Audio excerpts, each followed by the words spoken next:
If you're new to this channel, I invite you to follow and subscribe to my channel if you like to see more of my content. And if you like my content, please don't hesitate to like and subscribe. And leave your thoughts and feelings in the comment section below.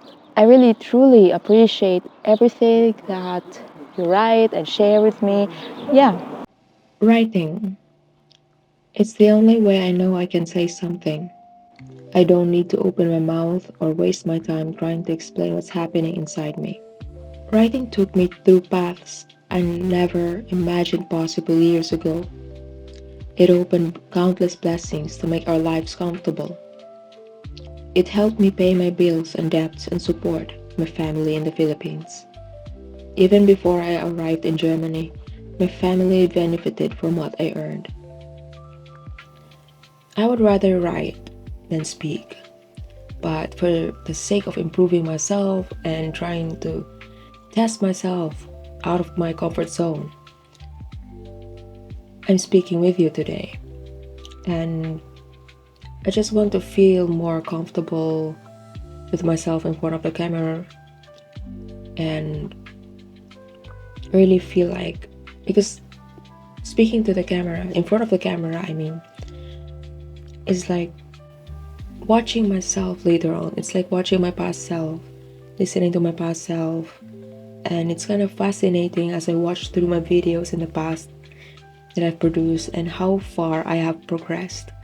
And that's something that I like to cherish, and the reason why I'm producing videos like this, because it's like my life's documentary. My YouTube channel is not just about sharing my thoughts and feelings in this channel, but it's about, for me, for my personal pleasure, like an online diary for me. I want to know, aside from my journals like this, aside from my journals, and so aside from journaling, aside from writing a lot of things, I also figured out that it's also nice to have a film produced in each part of my journey. And but in the end, no matter how many times I would speak in front of the camera and test my introvert limitations, I don't know how else to say it.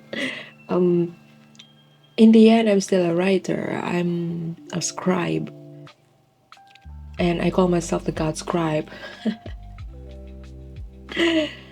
because it's just so like, this is my world, and I'm sharing my world with you online, and it's just been so fascinating to see myself speak differently and see how far I have progressed mentally, physically, emotionally, everything.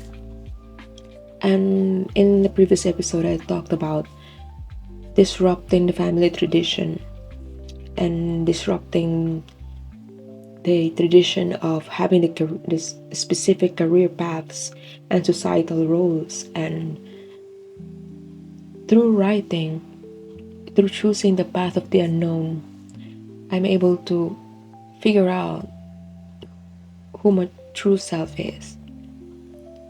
And it's a risky thing because it's not all the time that you can say, oh, you have a stable income and you're safe enough to be registered in a tax. And that's the very reason why I haven't had a tax number in my 20s, because back then they wouldn't issue me, wouldn't give me any number, because my employer is 3 months and 6 months and then gone, and then there's no stability in it. So yeah, anyway, going back, writing taught me to trust the process and love the chaos, even when I don't know what comes next, even when things don't go according to plan. Because in writing, although I have this imagined, okay, this is chapter 1, but in the end, chapter 1 will come chapter 3. Because I ended up writing another chapter 1. And it's fine and it's okay. I don't have to berate myself for not having thought about that, or I should have thought about that. It's not about having thought about that first. It's about being able to execute it properly and effectively on the page. And because of ego and all that, it's kind of staining my sacred space. And I really seriously consider my writing as a sacred space where I don't allow egoic things coming out, because this is about my character story. This is not about me. So how I feel about the situations, how I feel about what they say, this is on me, not for them. Like, for example, as when I write the chapter, when I write Clay's chapter, when he says something like, why do you think I'm really innocent? So he said that to Valon in an art exhibition. And then the reaction that I felt when I wrote that line was like, seriously, he would say that or blah blah, and whatever I have in mind, that's not his responsibility to care. My responsibility is to write his character with justice. And if I, as a writer, have this cloak of ego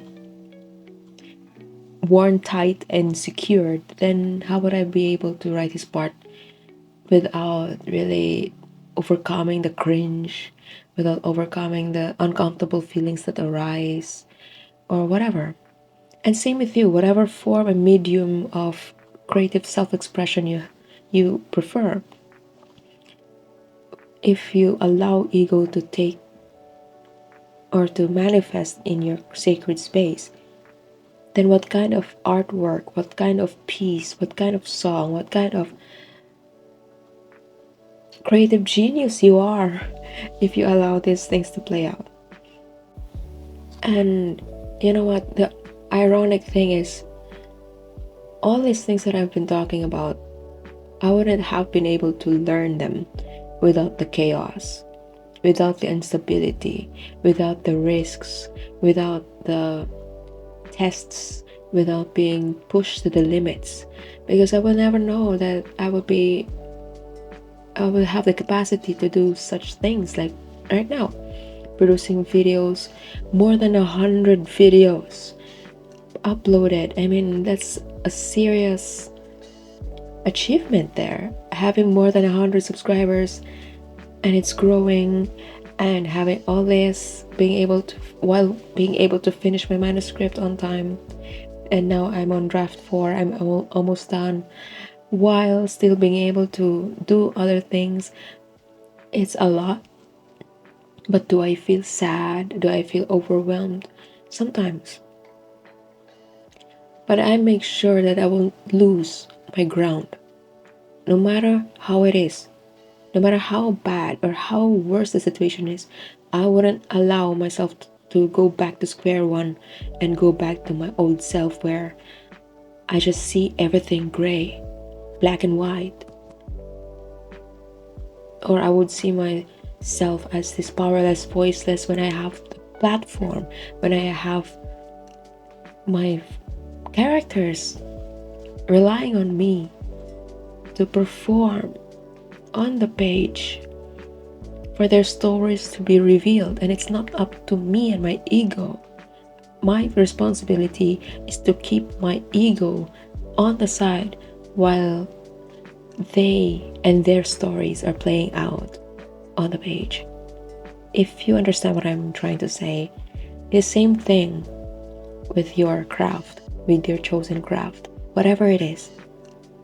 Even if you're a career person, career man, or you're an entrepreneur, if it's about business, it doesn't matter. I mean, you are important. But it's not up for your ego to take on the decision on situations and circumstances where it doesn't need to play out. For example, you're losing your business. Is it time for your ego to save your face when it's your company falling apart? Is it time for you to listen to your ego when your children are fighting and your wife is screaming at you? I mean, situations like that. It's not even like just about writing or whatever, but it's general, like about life. And we're done with I should say we're done with the boomer's antics, like Marcos said. Marcos said in Strokes of Bizarre, like, we're done with the boomer's antics. So we're done with trying to manipulate people, trying to manipulate the situation when it's time for the truth to spread out. I mean, we have so much lies around. Why can't we once and for all be true to ourselves? And if you try to be true to yourselves, you don't even know what comes out, what will come out.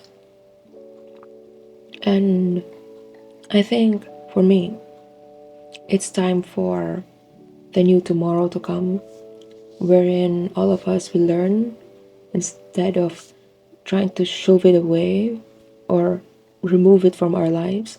It's time for us to recollect ourselves and be respectful towards our past selves, even though we hate it. We hate our past selves, but are we to disregard them when they're part of us too?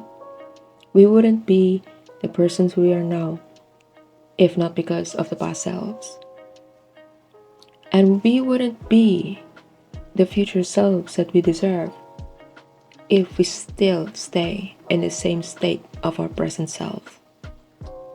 If you understand what I'm trying to say, it's really time for us, not just you and me, us all, to be really open to the truth and respect the rule of law. I mean, the universal law and order accordingly. And it's time for compassion, love, peace, and harmony with self and others to come into play instead of bullying others for the sake of trying to make ourselves feel good. So the point of this is, like, although I'm a writer,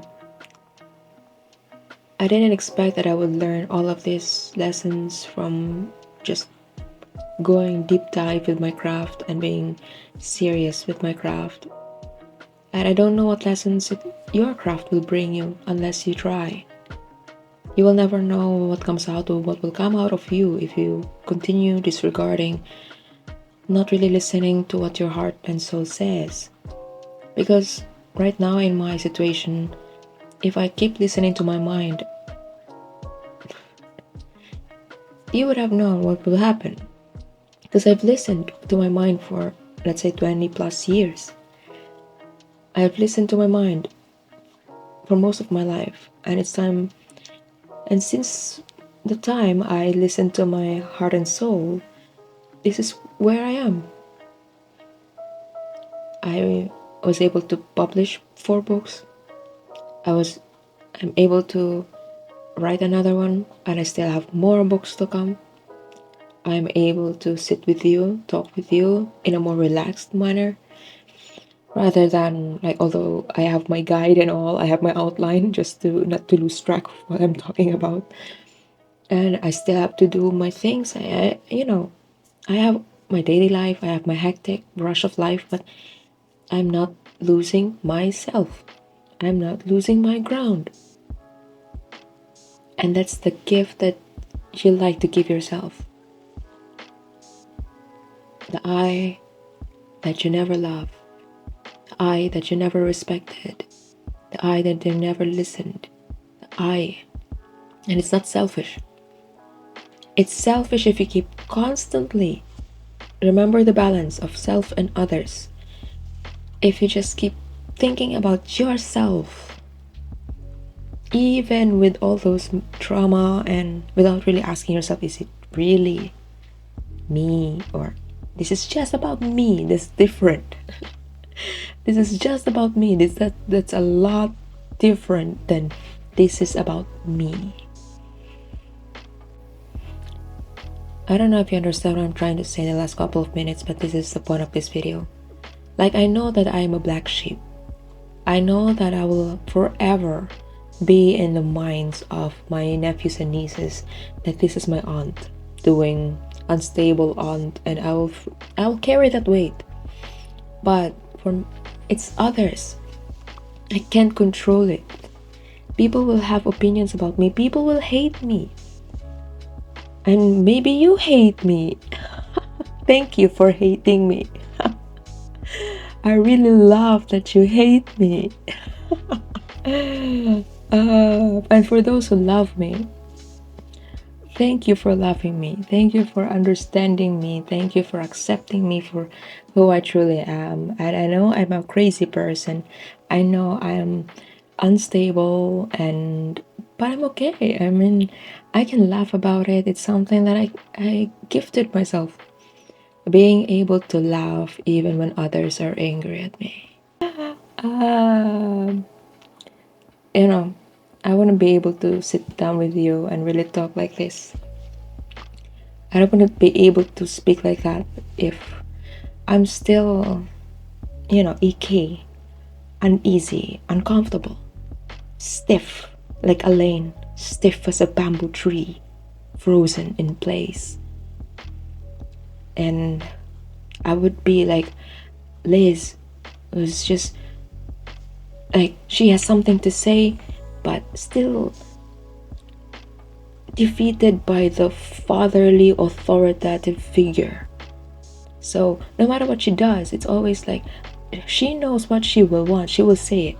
Like, what if I'm a woman? Am I useless? This and that. But in the end, her actions is doing the other way. So if you're in this situation, or if you're someone who can understand what I'm trying to say in the last couple of minutes, thank you. I mean, thank you for everything. Thank you for the time. Thank you for everything, for listening to me, for trying to understand what this episode is. Because I just like to, seriously, if you feel like, oh, what is she trying to, if you're thinking this woman is really crazy, I am. And a lot of people around me, especially those who know me, think that she really doesn't fit in, or they're thinking, what is she doing? Thank you, because at least I didn't even pay you to for rent, for mental space. I didn't pay you to have the mental space to think about me. And thank you. Whether you hate me or you love me, it's up to you. And whether you whether you understand what I'm saying or not, thank you. Still thank you for the time, and for the appreciation, for the effort, even for clicking the video, even for like all these things. I'm thankful, good or bad. Why? Because at some point this will become lessons. This will be something that I will be laughing at myself.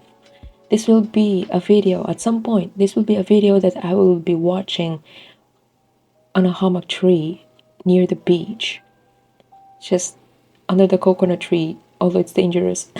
I will have my coconut juice, and I will have my hammock, and I will have my seashore, and with my husband around, and in our little lovely hut, with my Minchi Poo, with my family. This is something that I can watch again. I don't know when, but then again, this is my life's documentary. And if you're here spending time with me, having a chit chat with me, thank you for the time. And again, never lose yourself. Never lose yourself. No matter how hard your life is, no matter how like you think you're obviously out of options, but still, don't lose your smile, don't lose yourself, don't lose the eye. Even if people are telling you that what you think is wrong, but if you feel that this is the right thing to do, do it. Because you only have one life, and it's up to you how you will drive the car. And it's up to you whether you want to. I know I've spoken about this in my last earlier videos, but about the car analogy. It's up to you to figure out what kind of car you are. And it's up to you if you spend time to study what engine parts you have, what kind of throttle you have, what how many or how much horsepower you have. It's up to you. It's really up to you. And it's up to you to lose track of your time, space, money, career, or it's up to you. It's really up to you. Your present self has a lot of decisions to make. But in the end, it's up for your present self. It's up to you to listen to what's really in there. And like Paulo Coelho said, follow the omens. If you think like you're in a situation like I do right now, where you feel like you don't have any options left except the I, follow the omens. Listen to your heart, listen to your soul. Be thankful to everything. Be thankful for the bad experiences. Be thankful for the bullies. Because without the bullies later on, it's painful. I've been bullied. Bullied by adults and children alike. I mean, if I think about the past, just the past alone, it will just be like, but I listened to my heart, so this is what I ended up with.